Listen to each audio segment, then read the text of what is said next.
Akusameki ngendlela. Manje yini ebe ningafisa nina njengabantu abayizamela kanjena ukuthi mhlambe yenze ukuthi umongameli ugovernment yini engazanywa ukuthi ayenze ukuze at least kube nempilo nakunina ama-South Africans? Mhlampe uma kungayenzeka mhlampe kube nendlela asiphungulele abantu bangaphandle. Mhlampe impilo yaba ngconywana. Halfway business. Halfway business in a property that you don't own. You're going to sell the space that you do not own. CFO. We are going to give you a notice for 3 months to vacate. Are we clear? Are we clear? We are giving you. We will give you a notice of 3 months to vacate. Then this guy is going to come in here and operate. Sawubona sisi. Yebo sisitshana. Ninjani? Siyaphila thina. Ngiyaphila nyami. Sivela kwinhlangano ezama ukulwela ama-South Africans. So sizofuna ukuzwa imibuzo, sizocela ukubuza imibuzo kuwena mayelana nebhizinisi lakho. Uthe ubongiwe kumala nithi. Okay. Ukuthi njengendlela okwenzeka ngayo la eSouth Africa njengoba sekugcwele kangaka ukuthi kinina as abantu bala eMzansi enizamelayo akukho yena ukucindezeleka embhekene nakho njengoba ninga amabhizinisi amancane. Sicindezelekile kakhulu nje ngabantu bokufika. Sicindezelekile kakhulu amathuba omsebenzi awasekho, and then mothi nje uqala wenza ibhizinisi alihambi kahle. Ngoba baningi abantu abadayisayo abasuka ngaphandle. Abathatha yonke into esiyidayisa nabo badayisayo naleyo nto leyo esiyidayisayo. Manje sikwazi ukuthi thina sithola amasente manje ngoba sokugcwele abantu bangaphandle. Manje ngalokho njengoba nje ulana ngoba siyabona ukuthi ungaphambi kwesitolo sabo vele abantu bokufika esinye nasi lapha ekhoneni esinye singale zishaya ulayini endaweni eyodwa siphazanyiswa nalezi. So into ebengiyibuza ke sisibonge ukuthi njengoba ukakwe abantu bokufika la itolo nase esinye phambi kwakho esinye nasi ekhoneni esinye nasi ngemuva ukuthi bese kwenzakala kanjani ke wena usuku uyakwazi kodwa ukubeka isinto etafuleni uzamela izingane makunje? Ngiyazameka phela lokho nalokho kodwa nje ayi impilo sidonsa kanzima khona. Sidonsa kanzima khona sona sikhona isinto etafuleni kodwa nje ayi ngoba amabhizinisi vele abantu bangaphandle sibawathathile nje kanje ayi akusameki ngendlela. Manje yini ebe ningafisa nina njengabantu abayizamela kanjena ukuthi mhlambe yenze ukuthi umongameli ugovernment yini engazanywa ukuthi ayenze ukuze at least kube nempilo nakunina ama-South Africans? Mhlampe uma kungayenzeka mhlampe kube nendlela asiphungulele abantu bangaphandle. Mhlampe impilo yaba ngconywana. Ubugebengu bona abafika nabo bunjani njengezidakamizwa nani nabo? Angazi-ke ngize ngikhulume into engayazi angakakwazi ngezidakamizwa ukuthi bayifundisa kanjani. Kodwa nje lokhu kugcwala kwabo okuyinkinga ukuthi akusenzeki lutho. Hayi inkinga lokugcwala kwabo nje kuphela ukuthi akwenzeki lutho noma ungathi uyabeka lelo tafula kanje ngibekile kanje akuhambi lutho. Ngoba vele njengoba lokhu sifikile nje sibuka siyabona kuyangenwa laphaya kwamakhelwane bayaphuma. Yikho-ke size sathi ayi ngeke phela sikwazi ukuyimela ngoba ngisho koThekwini ngisho koGoliso sona lesi ukuthi ake kusukunywe kube nemizamo eyenziwayo. Ngoba uma ngobuka nje kwi-age kuyona awuyena umuntu kufanele ngabe usubeka amatafula kufanele ngabe usemsebenzini. Umsebenzi lutho. Umsebenzi awukho. Uke wakwazama wahluleka uzubeka itafula. Ngiyazama isikhathi eside nje ngizama.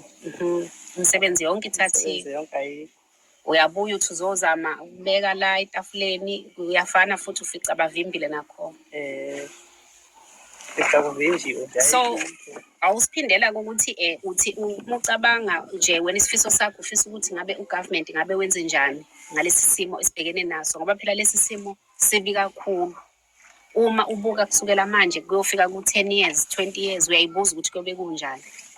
ngibona ngathi kuzoba kunzima kakhulu mina ngoba ney'ngane zethu lezi ey'fundayo amathuba emisebenzi mancane ngoba sekunabantu bangaphandle bafike bazothatha ilokhuzana imisebenzi lana e-South Africa. Ngicela nje ukuthi mhlawumbe uma kungenzeka mina ugovernment ezama ukuthi ephungule abantu bangaphandle. Ngokuthi bekwazi ukuthi nabo bebuyele emazweni abo. Ngoba kunazimbi futhi kulamazwe into eyinkinga. Ngoba sazi ukuthi thina umuntu uma ebaleka usuke ebaleka ukuthi kunezimpi ezweni lakhe.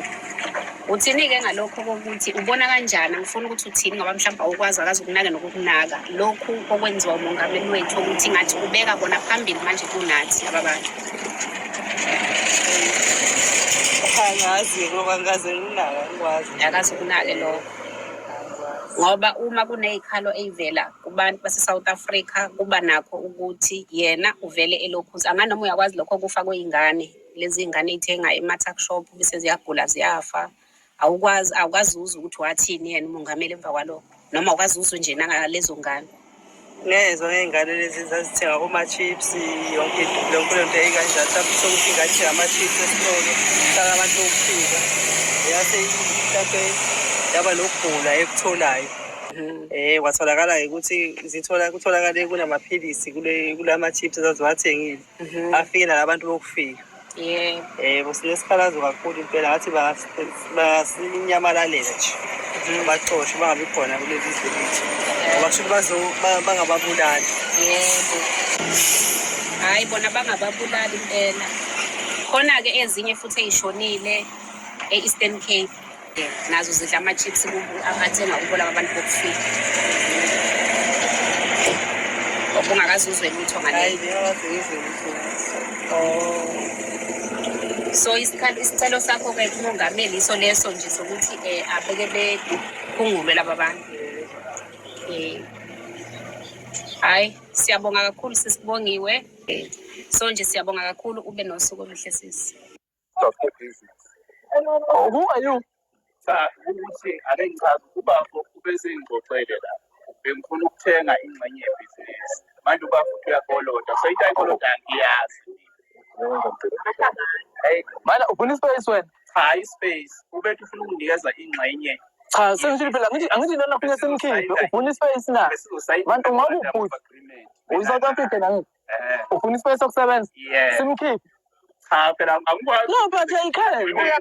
Hello guys, welcome to Amazon CV. I hope you're okay. So guys, first of all, I just want to translate a little bit. Those who does not understand Zulu, this lady I was interviewing there, she is a hawker. As you can see, she is selling, trying for her children. Then someone told us about her, even though you did not get the part where we supported the business, but we did support her financially. So what she is complaining about, or she is begging the government to do, is to at least reduce the number of foreigners that are in South Africa, especially them as Amahawkers. It's very difficult for them. As we were with her there, it's about 3 tuck shops around here, and all these tuck shops are selling what she is selling there. They are selling fruits, vegetables inside, just imagine. And as we were standing there, people, unpatriotic South Africans, or I would say hypocrite South Africans, were queuing to those Ethiopian shops there buying, and this lady was just standing there without any customer. So sometimes you will just ask yourself, are we okay? Us now as South Africans, are we okay? I was so sad, really, I was so sad to see how people from South Africa in a neighborhood where this lady is staying, people, they just turn their backs on her, going to Ethiopian shops. Those shops are 3, just the same street. I think they are owned by a same person. So That is why, as you saw the video I posted this morning, that we went to interview some of these foreign spaza shop owners before we went to her, because we found out about her after that. There's a South African lady who is selling there, and the information we got before even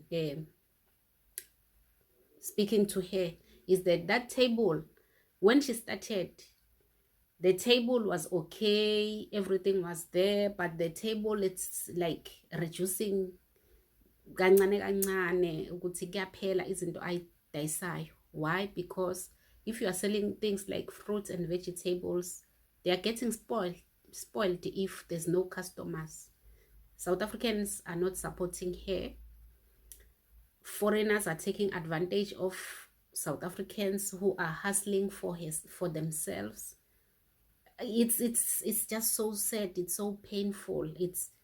It's really heartbreaking to see how South Africans are suffering. Even in another area, we found the same problem, even though that lady was so scared to be interviewed, scared of the same people, her neighbors. She said no, she can't, because she heard that these people are dangerous, so she doesn't know what they will do after. Maybe they will come across the video of her being interviewed and all this, and then they were looking at us by the time we were busy speaking to her. So this one said, as for me, I don't even care, because they know what they are doing to us is wrong.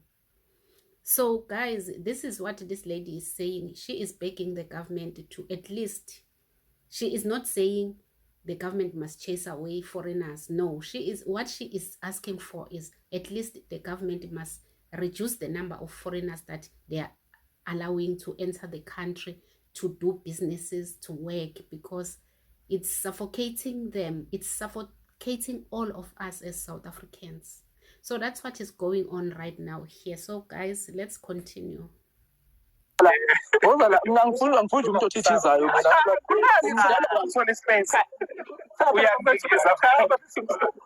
kama ungaka manake ngithi mina kuwe uyasifuna le space na ispace ngiyasifuna so ke siyamkhipha ke lo ngifuna ukurana ibhizinesi mina nginamabhizinesi amabili nalana bengenile ngifuna ukurana ilenti Petros bephinde ngirane nelokhunjana nendawo yethu. So you see the hypocrisy I was just speaking about right now. This is a South African guy. He is here looking for a space to run his own business. The MMC, Umlungisi Mabaso, is telling him, here is the shop. We are giving this foreigner who hijacked this shop 3 months notice for him to leave the shop, for you to enter and operate. He is saying, oh no, you cannot take him out of the shop. What does that mean? Him, as a South African, he is sacrificing his own future for this foreigner to continue to hijack this shop. Njeke mabesixoxa ubethe kumina unenkinga yena zeyimali ukuthi manje akangidayisela uhalf webusiness. Uzodayisa uhalf webusiness in a property that you don't own. Awukwazi uvela you're going to sell the space that you don't own. Didn't sell it. Okay, let's do it this way. Siyamkhipha lo. Maybe you didn't know. No, hold on. We are taking you out, ne? Housing supervisor, GM, CEO, CFO. We are going to give you a notice, ne, for 3 months to vacate. Are we clear? Are we clear? We are giving you. We will give you a notice of 3 months to vacate. Then this guy is going to come in here and operate. Because you wanted to sell this space to him. I'm not sure. So you are not, we are the owners of the property. No, but like a 50-50. 50-50 what? Then comes out. We share. No. It's the same thing. You are subletting. You are subletting. No, I'm not. No, but you are. No. How is it going to operate here in the space that you do not own? Can I explain? When I don't have enough money because of my issues, I say, okay, this is my problem. I'm getting money by end of March. I need to clear my debt again. So guys, this is how we are betraying ourselves. This is how sometimes we are enemies of ourselves. So thank you so much for watching. Don't forget to state your own views on the comment section. Like, share the video and subscribe. Love you guys. Bye.